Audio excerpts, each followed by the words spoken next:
अगर धृतराष्ट्र ने महाभारत को संजय की नजर से ना देखा होता तो क्या होता कि लोहे का स्वाद लुहार से ना पूछो, उस घोड़े से पूछो जिसके मुंह में लगाम लगी हुई है। दुनिया की कोई ऐसी समस्या नहीं है जिसको हम लोग साझा रूप से हल नहीं कर सकते हो। कितनी लाशें अनअटेंडेड चली गई। अगर हम डिग्निफाइड डेथ नहीं इंश्योर कर पा रहे हैं सर, तो ये हमारे सामूहिक विफलता है सर। 17 घंटे तक कोई आधिकारिक पुष्टि नहीं होती है तो अफवाह फैलती है सर, और अफवाह फर्दर स्टैम्पीड को जन्म देती है सर। ये लाशों के आंकड़े पे तेरा वाला मेरा वाला, ये लोग कितने चोटिल होते होंगे समझिए सर। सर ईश्वर को क्यों ठग रहे हैं? वीवीआईपी दर्शन, ईश्वर के समक्ष भी ये बात होगी। मैंने एक बात कही थी सर, इस देश में धर्मांधता और धार्मिकता का फर्क मिटता जा रहा है सर। महामहिम के अभिभाषण की परिपाटी से हम सब वाकिफ हैं। इसी सरकार ने नहीं, हर सरकार, उनकी कैबिनेट अभिभाषण तैयार करती है। महोदय, कई परंपराएं हमने बदली हैं। बरबस एक ख्याल आता है कि अगर ये परंपरा, इस पर हम सोचें कि महामहिम अगर विशुद्ध अपने अनुभव, अपनी पीड़ा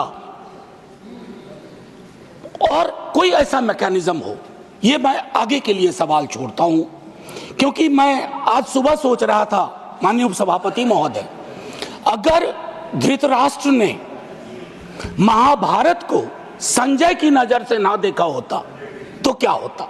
संजय को कैबिनेट मान लिया जाए। मैं इस संदर्भ में ये बात रखना चाह रहा था। खैर, जाहिद ने मेरा हासिल ईमान नहीं देखा, रुख पे तेरी जुल्फों को परेशान नहीं देखा।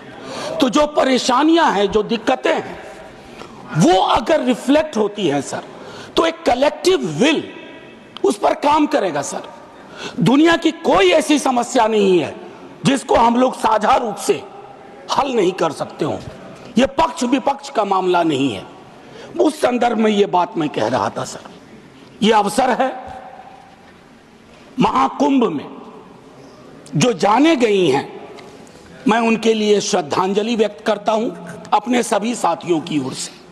सर मैं आंकड़ों में जाऊंगा ही नहीं, मैं कोविड के दौर का भी गवाह हूं सर। कितनी लाशें अनअटेंडेड चली गई सर। अति साधारण लोग हैं ये। जिंदगी में डिग्निटी चाहिए सर, संविधान भी कहता है, लेकिन मौत में उससे बड़ी डिग्निटी चाहिए। अगर हम डिग्निफाइड डेथ नहीं इंश्योर कर पा रहे हैं सर, तो ये हमारे सामूहिक विफलता है सर।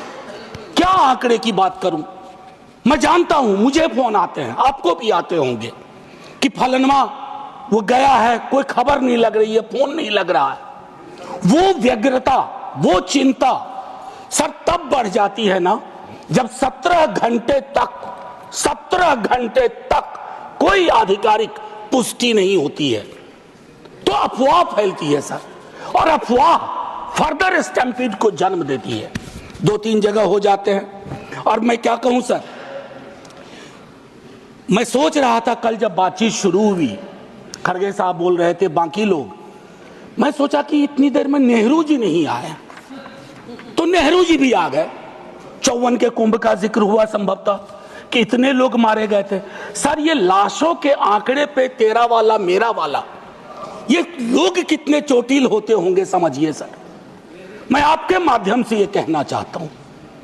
और एक और चीज सर, इसके लिए भी मैंने, माननीय नड्डा साहब थे उस दिन ऑल पार्टी मीटिंग में, प्रहलाद जी भी थे, मैंने एक बात कही थी सर, इस देश में धर्मांधता और धार्मिकता का फर्क मिटता जा रहा है। धार्मिक देश है हम, हजारों साल से धर्मांधता नई चीज है। डेली देखो, हर घंटे कोई बाबा आ रहे हैं, उनसे भिड़ने के लिए किसी मौलाना को भिड़ा दिया, वो ग्रह नक्षत्र देख के बता रहे हैं कभी नहीं नहाया तो कोई पाप नहीं धुलेगा। सर ये परिपाटी संविधान के दृष्टिकोण से भी बंद होनी चाहिए। और ये जो प्रोडक्शन फैक्ट्री रिलीजियस बाबाओं की आ गई है सर। इसके उत्पादन पर भी रोक लगनी चाहिए सर। दिक्कत क्या है? प्लीज बैठकर सर, बैठकर बात नहीं आप आपस में बैठकर बात नहीं प्लीज सर। मैंने उसके कहा था कि हर धर्म के अंदर इस तरह के सुपरस्टिशन जन्म हो रहे हैं।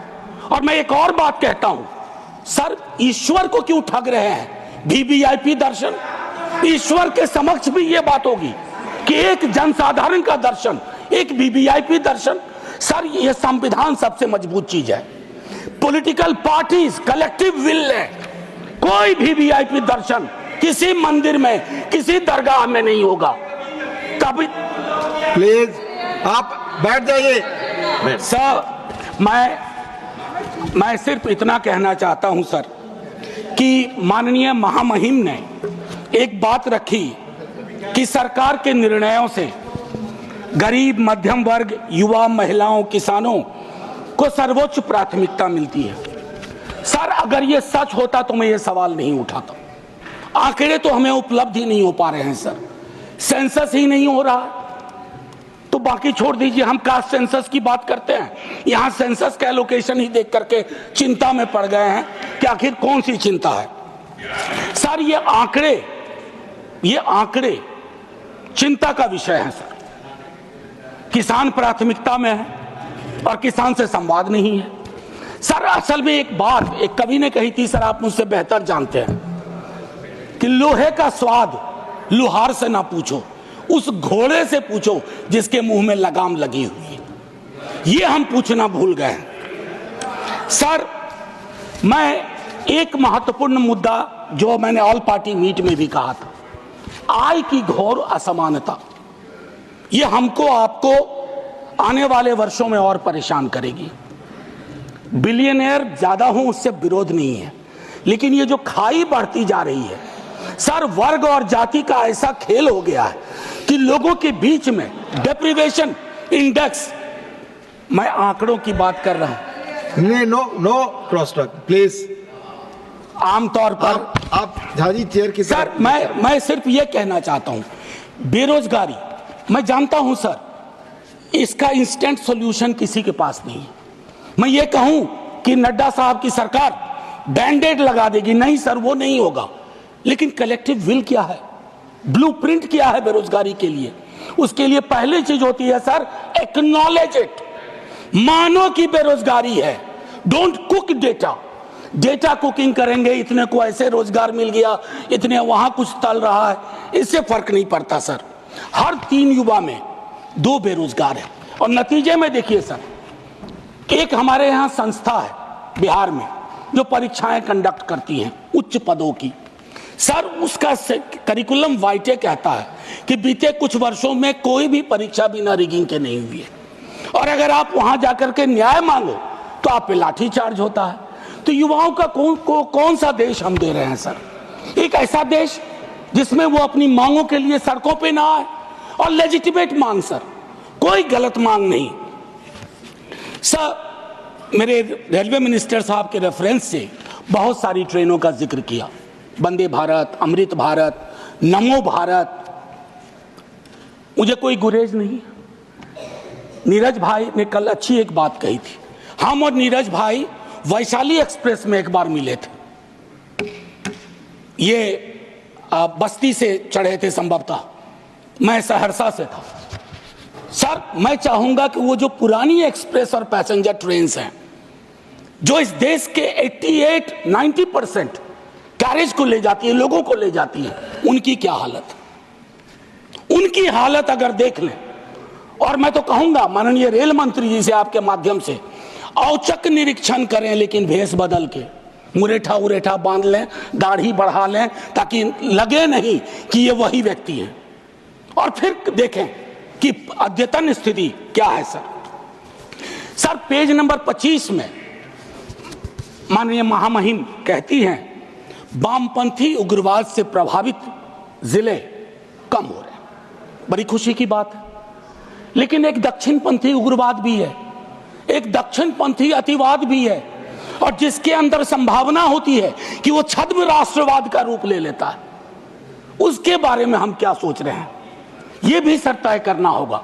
अन्यथा संविधान के मूल्य, ये सारी चीजें खारिज हो जाएंगी। सर पेज नंबर 27 पे पैरा 31 महामहिम कहती हैं 144 करोड़ आबादी के क्षेत्र हैं, भिन्न भिन्न राज्य हैं, भिन्न भिन्न आबादी में भिन्न भिन्न क्षेत्र हैं, भिन्न भिन्न भाषाएं हैं।